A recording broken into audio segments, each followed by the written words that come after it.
Hello, Janet Wilson here, founder of Dernier Publishing and the Write for a Reason course. I'd like today to give you some ideas about what you can ask people who review your book for you. It has often been said in Christian circles that there's no point giving your book to your friends and family to read because they don't know about the technical structure of stories, of plotting and planning, of dialogue and characterisation. But nonetheless, it is always useful to have some feedback before you actually go to somebody professional and pay for it.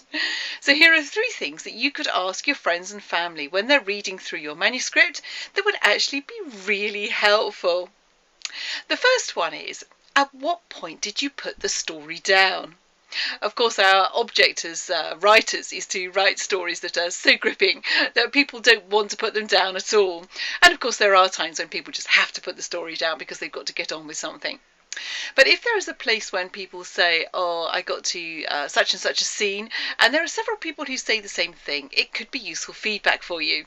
It could be good for you to go back and see at that scene if perhaps you could tighten things up a little bit. Tighten up the plot, move it on a little bit faster, perhaps make it a little more exciting, perhaps cut out some dialogue. You'll need to have a look when you get there. The second thing that you can ask people is, was there anything in the story that didn't make sense? When you have been writing the story for some weeks, perhaps even months or even years, you can be so familiar with the plot that there are some things, details that you can just miss.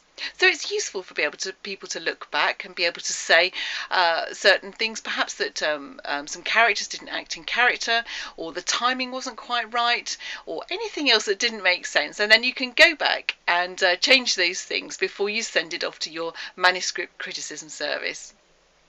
Thirdly, you can ask them, what is it that has stayed with you after you've finished the book? If you're writing for a reason, if you have a message that you want to get across, you can see then if you've actually achieved your aim. It could be that you have a hero who's been particularly inspiring and that has stayed with them. Well, that's excellent. That's great feedback.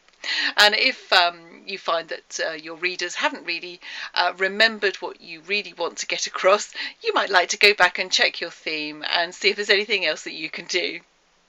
I trust that's been helpful. 3 things then that you can ask your friends and family to have a look at in your story. Where did you put the book down? Was there anything that didn't make sense? And what has stayed with you? Of course, you will want to go to people who know about writing, creative writing, to get a professional opinion after that. But that's always a good start. I trust that's been helpful. Please do pop over to the Write for a Reason website, and perhaps you might consider joining the Write for a Reason course if you're writing from a Christian perspective for 8 to 14-year-old children. Do like the video and subscribe to the channel and share it with your friends. Thank you very much for watching.